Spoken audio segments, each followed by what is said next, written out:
Alright guys, welcome back to GSL Code A. We've got Leenock versus YoDa second up here. YoDa, he's a great Terran player. I hadn't really seen him before this, but saw him in the team league.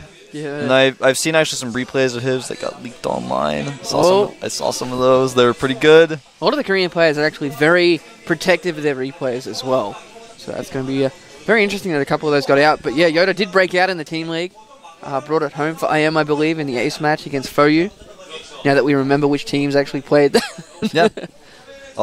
Remember, guys, Unstable and I coach FXO. That's why I'm not like stealing replays and like giving out secrets, but found some of those replays. I'm actually always looking up replays. I know all the secret websites are finding replays. I'm not going to tell you guys what they are.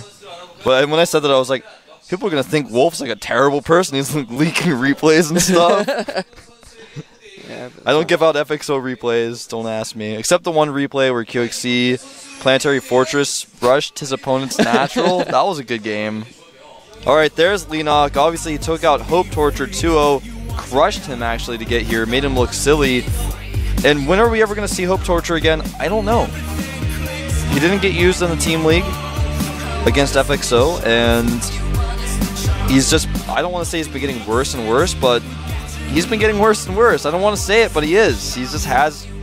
He was good. He hasn't improved. He hasn't improved as quickly as other people. That's what you're trying to say. I think he may have actually gotten worse, just a little bit, to be honest. Alrighty, we have YoDa on screen now. Yeah, he's meditating.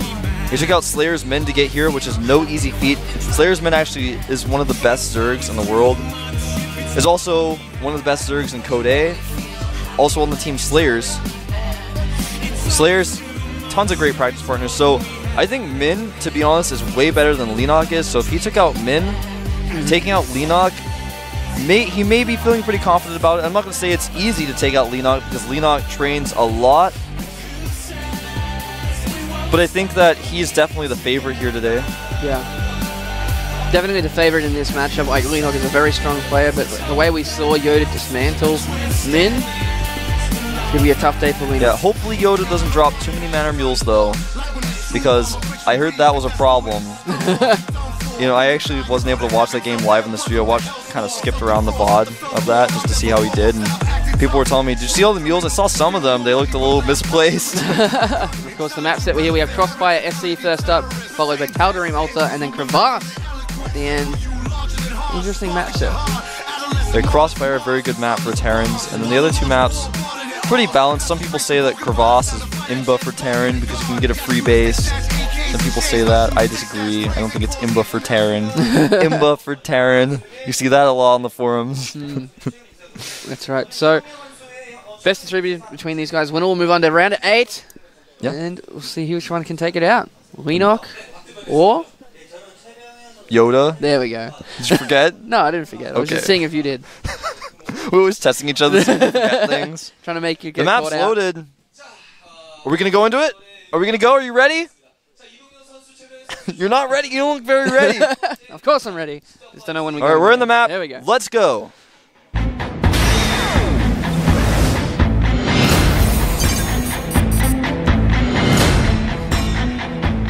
All right, up here at the top position, member of the team FOU, a very young player, is a Zerg. Has done well in the past, fell down to Code A, but still a strong Zerg player. Leenock, FOU. Leenock, FOU. Some say he looks like Gumiho. Some say Gumiho looks like him. Down here at the bottom position, member of the team IM, also one of the YoDa. I was gonna say also one of the oldest Jedis. They really like cutting you off before you can get to your joke. I know. It wasn't a joke. It's just the truth. YoDa's one of the oldest Jedis, if not the oldest, actually. I'm not that much of a Star Wars fan. There's actually another Jedi before YoDa that I just don't know about. I don't think a day goes by either on the cast or at the Gom House that we don't hear a Star Wars reference from you, Wolf. That's true. I just don't. Now I'm questioning myself. Like, how much of a Star Wars fan am I? Hold that thought. Ooh. YoDa is 2-raxing, one barracks at the top of his ramp, the second barracks kind of out to the side, not really necessarily closer to Leenock's base, but in a very unscoutable location. Well, that being said, though, the Overlord seems to be just going straight for that position as well. This will be great news for Leenock if he can see this coming. He is going to see it eventually. He's got that first drone up at the top of the ramp in the main here for YoDa. The cool thing about this build is that Leenock's going to come in here. Now, it's all going to come down to whether or not he sees with the Overlord, but also when the drone comes in, is he going to realize that that orbital command is done before the barracks? Like, if he's smart enough to see that, he's got to be. Yeah. The orbital is making before the barracks at the top of the ramps there, so if you weren't really paying attention... Oh, he just saw a Marine come out of nowhere on the left-hand side. He might actually lose his Overlord if he's not careful. A drone coming to try and help out. That's actually a really smart idea. Yeah, he's going to lose that drone, and the Overlord will most likely survive. But yeah, he's got to know what's going on now. That Marine just came out of nowhere. The orbital's made before, and now he sees it. I mean, he just flat out sees it. So no more of the mind games. He knows what's going on now. His hatchery did finish. He did go hatch first. He's got his gas up and running. Here we go. SCVs as well. Saw this from... saw this in the last set as well. What's going on? Dream did this almost the exact same build, just without a hidden second barracks. And it was an 11-11 barracks, so similar build. He's going to go ahead and make this bunker here. He's going to put his Marines behind the bunker. Actually decides to cancel it. Oh, there we go. He misplaced it. He does want to put as many Marines behind there as he can. Limit the amount of ways that the Zerglings can actually attack them. Now he's going to put these SCVs most likely on stop position around the bunker. Actually, no, he's getting extremely aggressive, but Leenock Zerglings have gone around to cut off reinforcements. Oh, no, he's going to get that clean. In a very bad position. The first bunker is almost finished, but he does have those wings, like you were saying, in the perfect spot to catch any reinforcements. He's got the tower, so the reinforcements can't even circumvent those lings. But the problem is there are bunkers here, and there's still a sizable Marine force. There's 4 Marines here and 3 SCVs. More Zerglings coming out. The problem is that second bunker will finish, and that bunker will hit the hatchery. Leenock does not have any spine crawlers up. He's going to lose this hatchery almost indefinitely. Well, maybe he's been playing very patiently. He does have a lot of lings. Looks coming in from both sides. Now there are SCVs going down. They're getting a lot of repair. He needs to focus down those SCVs. There we go. He's actually surrounded the SCVs, put them on hold position by the looks of it. And that bunker will go down. He's going to lose a lot of Marine lings here, though. But we'll eventually get all these down. He does actually back away, not realizing he wasn't sure he could kill the bunker. I think he could have. But either way, the key is he doesn't have a bunker firing at his hatchery anymore. So killing that first bunker was his priority. Yep. His Zergling speed actually getting pretty close to being done. He's hoping that he's going to catch another group of YoDa's Marines out in the middle of the map. But YoDa, too smart for that, already has the rest of his Marines inside of his base. Does lose these 2 Marines here in the middle, and those second 2 Marines most likely will go down as well. Zergling speed going to finish. They're not going to make it home. Yeah, it was just really patience by Leenock, being very... just didn't panic at all. He just rallied his lings to a place where weren't hit, waited till he had enough. There's lings speed going to finally clean up those Marines there. This command center is going down for YoDa, but he didn't actually do any damage to Leenock. That's true. And that's what's going to hurt him now. He does have that factory going down as well here in his main, but this whole time, Leenock's just going to be able to drone. Yeah, he's been droning up quite heavily. He hasn't really made any more Zerglings since that initial amount that he wanted to have to break the bunkers. So he's actually got 4 in production now. He's already up 8. Orbital command finishing up here for YoDa for his second command center. He has added a tech lab as well, most likely for stim or combat shields. These lings being very active on the map here. I like he's just going around constantly checking everywhere.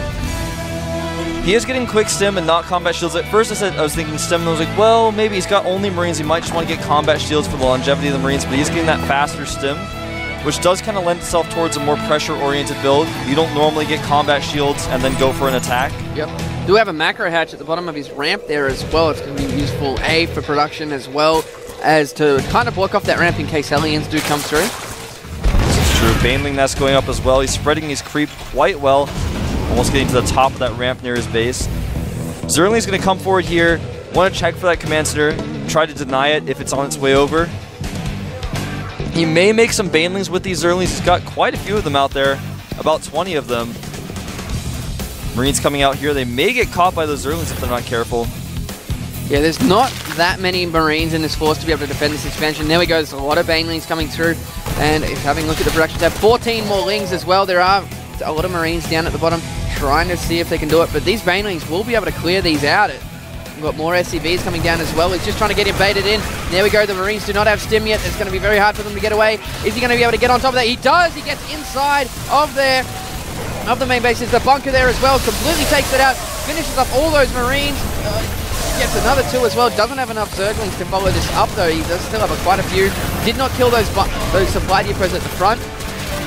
He just has so many Zerglings. I mean, he's traded so cost efficiently with this attack. He's going to kill some SCVs as well. He's already up on workers. And right now, actually, Leenock could just back up, make a few more Banelings and go for another attack.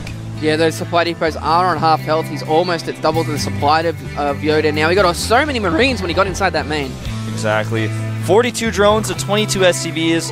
Leenock up 20 supply, getting an evolution chamber. Remember, he does have that third hatchery, so he's got a ton of production. And on top of that, he's spreading creep in both directions, doing a great job getting that creep out there, making it so he can reinforce attacks more quickly if he'd like to. Looks like he's going to take a third base, though, with this drone. Yeah, he's going to go take the top left-hand position. He's banking up quite a bit of minerals now. Does actually get the supply depot at the bottom of the ramp as well. YoDa looking like he is in the tough spot. That drop completely seen by Leenock. He's got that watchtower, he sees it coming. He's got creep everywhere, so he knows where the dropship is flying. Queen and Zerglings prepared for this. YoDa may actually just have to turn around with this drop, send it home. He's going to go into the main instead, but the Zerglings will most likely react and go there. He's going to drop this dropship, but again, he's going to have to pick up immediately. Might actually lose this dropship here to the Queens. It does go down. 3 Queens there and a lot of links to clean that up as well. A little bit sloppy there by YoDa. Leenock getting a huge supply lead. Burrow and Baneling speed on the way as well. We should be seeing some Baneling landmines very soon. And this is actually one of the best maps for Baneling landmines. Yes. You can put them on the ramps. There's so many ramps, and these Marines are going to wish they didn't drop. Trying to micro back against the Zerglings. They do get backed into a corner. I'm really surprised he didn't pick those up instantly. He lost 5 Marines. Yeah, there. now the Zerglings are actually in a great spot to attack the natural. There's no bunker here. There's nothing. The siege mode isn't done yet. There was a siege tank on the ramp as well. He might actually get through there if he wants to. The Marines coming in from the left as well. Going to clean those up. If he gets a good surround here, if he can actually do it, he might be able to take out this tank as well. He does. He stops it from going up the ramp. The tank goes down. Oh, nice pickup. Did keep that tank alive. Wow, I thought it went down. Jeez. Jeez. So close. Was really close. Spire finishing up here, +1 melee attacks. Burrow and Baneling speed all going to finish around the same time. Combat shields just now starting up. Siege mode finished, so he does have 2 tanks down here, but he's lost a ton of map control. He's lost a ton of units. We just have to see 55 Lings in production there for Leenock as well. He might just want to go power through it. Yeah, he's got a ton of these Lings up here at the top of this ramp. And he could make some of these in the Banelings. Remember, he does just get +1 melee attacks. Just finishing up here. Baneling speed finishing as well. And these Marines are going to wish they didn't run up here. Zerglings do retreat because they know if they run forward, there's siege tanks there. Also, he can just lift the Marines into the dropship. Scan goes down. He wants to find that Spire. Unfortunately for him, the Spire is at the natural. He's going to move forward again with these units. Does lose a Marine or 2, but pulls back just at the right moment. I think we're going to see Leenock burrow some Banelings around these ramps here pretty soon. Yeah. Now the mutas are out. Just a few of them. He's got 4 out, 2 more on the way. But it's going to really shut down this dropship play, though. He's going to chase these Marines down, getting a little bit too close to the tanks, though. Wants to be very, very careful. And there are all the mutas actually going to engage with him here. Actually going to go forward and try to attack the tanks. Well, he's getting a lot of the Marines down. There's still a lot of mutas here. He might actually be able to take out those Marines. Does decide to back off, though. Better safe than sorry, I always say. 5 more mutas in production as well. Also droning up his 3rd there. He's getting that +1 flyer attacks. It's going to make him take out siege tanks much faster. +1 weapons on the way for the infantry of YoDa. That's going to make it a lot easier to defend against these mutas as well. Missile turrets going up in the main and the natural to help defend as well. YoDa, though, in a tough spot. He's 40 supply down. He doesn't have a 3rd base. It's going to be very difficult for him to ever move out on the map. Here come the mutas again. Though with that many Marines and the missile turret there, he is going to have to back away, try to find another entrance. Goes into the main here while the Marines are on the outside. Then just leaves. He's forcing a lot of stims, keeping that medevac energy low. He's trying to bait these Marines actually over to those Baneling mines. We got a split-second shot of them there. He's got Baneling mines up at the top of this ramp and the middle choke point as he takes a 4th base. Yeah, he is taking that 4th over on the right-hand side. These mutas not just allowing them. Oh, he might get a tank there, very close. Does get it down eventually. Wasn't able to pick it up this time. And the Marine's getting so annoyed by this, but he's going to bait them into the Baneling landmines. That's what he's trying to do here. Just attacking tanks and drawing those Marines away. Attacking this depot now. Just playing very risky with these. A scan goes down. He does take out the Baneling mines at the north, but it's still the ones over here at the east. Not been taken out. He's going to take out a siege tank. Does take it out. Remember, he has +1 on these mutas. Takes those tanks out very quickly. YoDa having no tank upgrades. Does have that +1 attack for his infantry. Spines going down everywhere just to be safe from these drops. And the mutas, just so many mutas, too many to deal with. In fact, I'll give you guys the mutalist count right now. There's 27 here, 4 more on the way. He's about to have 31 mutalists. That is so many mutas. Look how fast you can kill a siege tank with that many mutas. Yeah, the more tanks he can get down here, he's actually coming in, takes out that turret as well. The more tanks he can whittle down here, the better off he's going to be on the long run. He is actually 70 supply up. He's just going to go straight in against these Marines. There's 2 turrets there as well. He just doesn't even care. No, There's just so many mutas. He's crushing through everything. And he's going to take out this orbital command as well, or at least he could. Looks like YoDa's trying to move forward, but there's just so many mutas there. He's got a lot of Zerglings and Banelings coming in from the north as well. The siege tanks are not done yet, running straight past them into the Marines. The mutas splitting up to hit on those tanks, and then he's going to come in and clean the rest of this up. Yeah, I think this is going to be... Or he's going to back away. YoDa, he's lost way too much here. He lost all of his SCVs as natural. 71 drones with 34 SCVs. His +1 armor going to finish for his infantry here soon, but it's a little bit too late. Lots of SCVs being transferred to the natural. He did lose a lot of them there as well, but looks like Leenock coming forward. There's so many units. All those Marines being cleaned up very, very quickly. GG. That is that. I didn't expect YoDa to lose on this map to Leenock. Did really lose out with that pressure. Leenock went for Zergling speed even, and like you said, he did a great job defending. He didn't panic. Yep. He kept enough Zerglings. He didn't attack at all until he was sure he had enough Zerglings to break it. That's how you do it. He also sent his first group of Zerglings. He didn't just have them just stand there. He sent them around, had them to check for the reinforcements. When the reinforcements are coming in, you got Zerglings over there. He had a lot of Lings, but they never sat still at all the entire game. He always had the Xel'Naga towers, saw the drops coming, and a couple of times YoDa either didn't notice that they were spotted or just didn't care because he kept going with them and they were just cleaned up instantly. The drops, the first few drops he did were just terrible. The Queen was shooting at it, was just floating there, and the Queen was just like throwing spines at it, and then he was like, oh, right, I forgot about that drop. I guess I'll just go drop it over here, except he already knows about it. I guess this won't really work. No. So we're going to go into Game 2. It is going to be on Tal'Darim Altar. Very different style of map compared to the last one. No chance of an early 2-rack's going to work, unless it's proxied, that is. Yeah. You know, sometimes, though, if you go for a 2-racks on this map and you're at close positions, you know, for example, both on the bottom or both on the top, can end up working. Seen it work before. SC Foyu, he's made that work before. True. It's definitely a possibility. Like you said, though, I don't think we'll see something like that. We'll have to see a much more passive game from both of these players. Doing an aggressive style like that just does not necessarily pay off on a map this large. No, not this large. So we're going to get into it any second. It is going to be on Tal'Darim Altar, of course. Tal'Darim Altar. All right, we're in the game. We're going to jump into it any second now. Any second now. I know. All right, let's jump into it.